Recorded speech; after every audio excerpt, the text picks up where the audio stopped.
Très bien, nous allons donc démarrer cette séance. Bonsoir à toutes et tous, Madame la rapporteure, mes chers collègues. Notre commission est réunie ce soir pour procéder à l'examen de la proposition de résolution européenne relative à l'adoption et à la mise en œuvre d'exigences à l'importation pour le respect de normes de production équivalentes aux normes de production essentielles en matière de santé, d'environnement, de biodiversité et de bien-être animal applicables dans l'Union européenne. Je précise que cette proposition de résolution a été adoptée et modifiée le 5 novembre dernier lors de son examen par la Commission des affaires européennes sur le rapport de notre collègue Dominique Potier. C'est donc le texte adopté par la Commission des affaires européennes qui est désormais soumis à notre commission, qui a désigné le 12 novembre dernier Madame Mélanie Thomain, rapporteure sur cette proposition de résolution. Je rappelle que si nous l'adoptons, son inscription à l'ordre du jour de la séance publique pourra, le cas échéant, être demandée en conférence des présidents dans les 15 jours suivant le dépôt du rapport de notre commission. Ce sujet est évidemment une question sensible puisqu'elle touche à l'équilibre des relations commerciales entre l'Union européenne et les pays tiers, dans un contexte où nous souhaitons, quelles que soient les évolutions politiques chez nos partenaires, éviter la concurrence déloyale de pays où les entreprises ne respectent pas un minimum de règles sociales ou environnementales. Nous devons nous garder évidemment de toute naïveté et de toute faiblesse à l'égard des pratiques économiques et commerciales de certains États, car ce qui est en jeu, c'est non seulement le développement durable, mais aussi la préservation de notre production et de nos emplois, ici, aujourd'hui et demain, en France et en Europe. Et nombreux sont les exemples qui sont déjà aujourd'hui impactés, des exemples de production impactés par l'absence de clauses miroirs. Sur ce texte, nous serons donc saisis de 16 amendements et un sous-amendement ou 2 sous-amendements sur cette proposition de résolution européenne. Nous débuterons donc, comme d'habitude, par la discussion générale sur ce texte. Je cède la parole à notre rapporteure pour avis, Madame Thomain, après quoi nous entendrons les orateurs de groupe, chacun pour 3 minutes maximum, afin de laisser au moins 1 minute pour leur répondre aussitôt, puis les orateurs individuels pour 1 minute par question, en invitant la rapporteure à répondre, là aussi, aussitôt à chacun d'entre eux, et du coup en temps limité, en tout cas ce que les orateurs vous laisseront comme temps, Madame la rapporteure.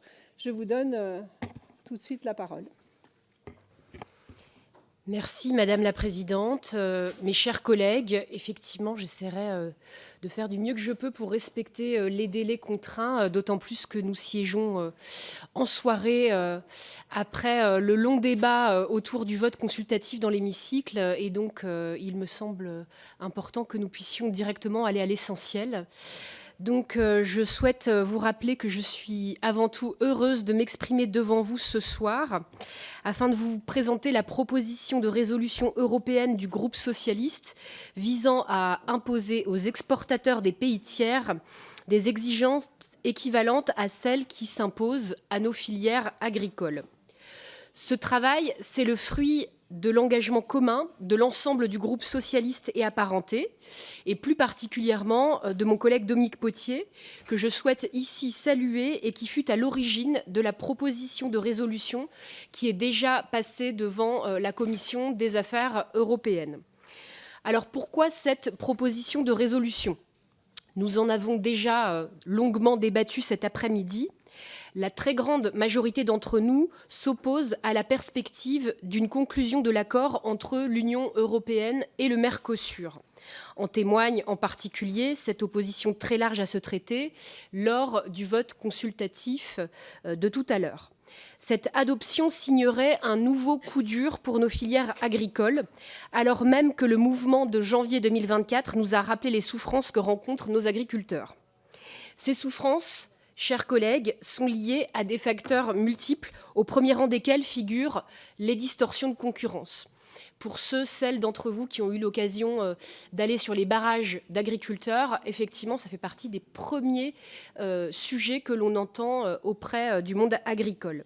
Alors, notre proposition de résolution européenne, en se fondant sur des échanges avec les représentants du monde agricole et des filières, en identifie différents types. D'abord, l'agriculture française souffre de distorsions de concurrence au sein même du marché européen, en raison de l'absence d'harmonisation de certaines normes environnementales et sanitaires. Ensuite, des doubles standards inacceptables perdurent dans nos échanges avec l'extérieur. Ainsi, la Commission européenne accepte que certains produits importés contiennent des substances interdites sur le sol européen au titre de tolérance à l'importation, les fameux LMR.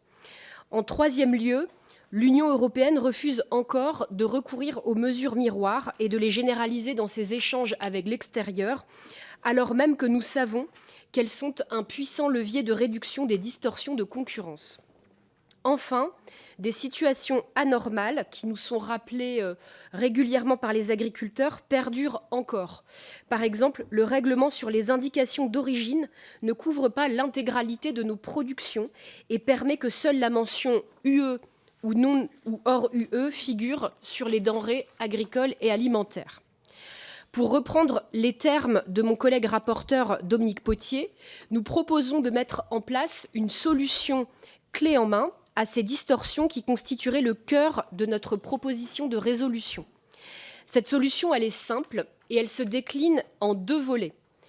D'une part, nous souhaitons que l'Union démultiplie le nombre des mesures miroirs existantes et les étende à de nouveaux domaines, en particulier sanitaires, sociaux, environnementaux ou encore relatifs au bien-être animal.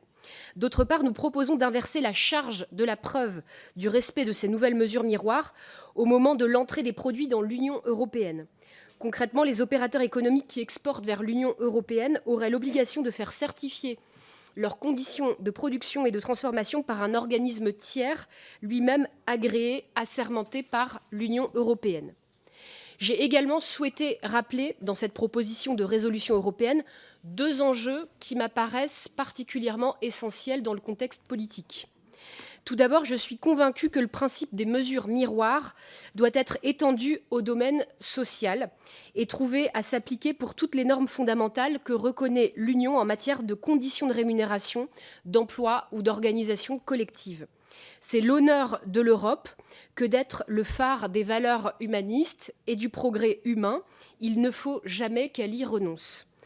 En second lieu, je défends ardemment l'idée que si une harmonisation des normes est nécessaire au sein même du marché européen, celle-ci doit se faire au bénéfice des standards les plus élevés et les plus protecteurs pour la santé humaine et environnementale. Ce point-là me semble particulièrement indiscutable. Mais le risque d'une adoption prochaine du Mercosur doit nous ramener à la réalité et doit également nous pousser à aller plus loin.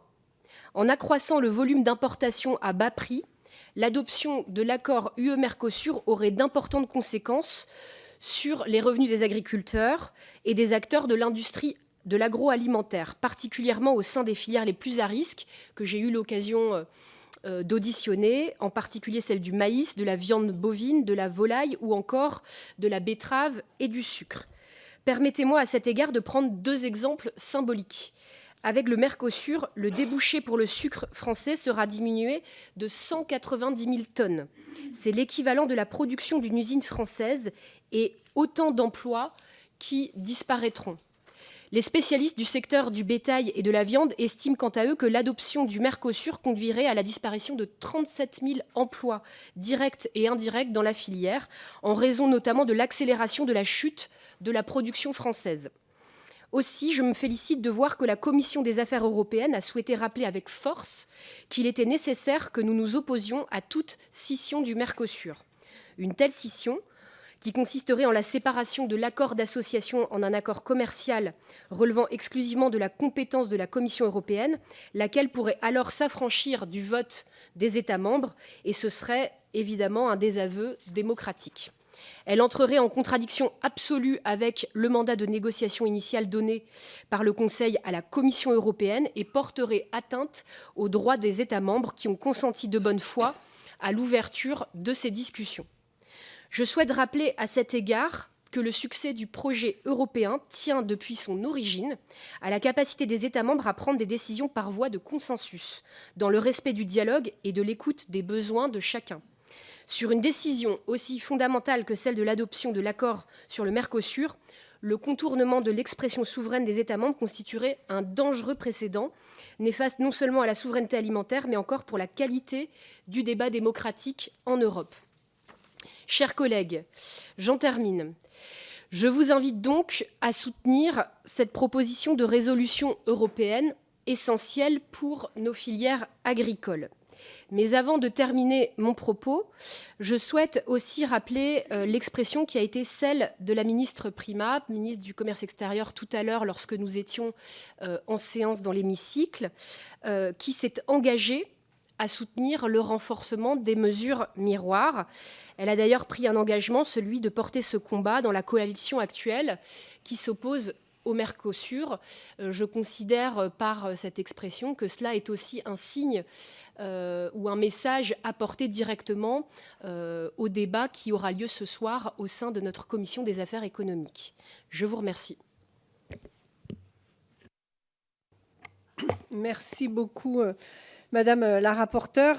Il est vrai qu'alors même que notre Assemblée vient de se positionner tout à l'heure contre l'accord de Mercosur, cette proposition vient évidemment compléter et renforcer la volonté de notre pays, dans sa grande majorité, de renforcer les clauses miroirs. Donc nous allons débattre de ce sujet et pour ce faire, je donne la parole à la première oratrice de groupe pour le Rassemblement national, Madame Hélène Laporte. Oui, merci Madame la Présidente.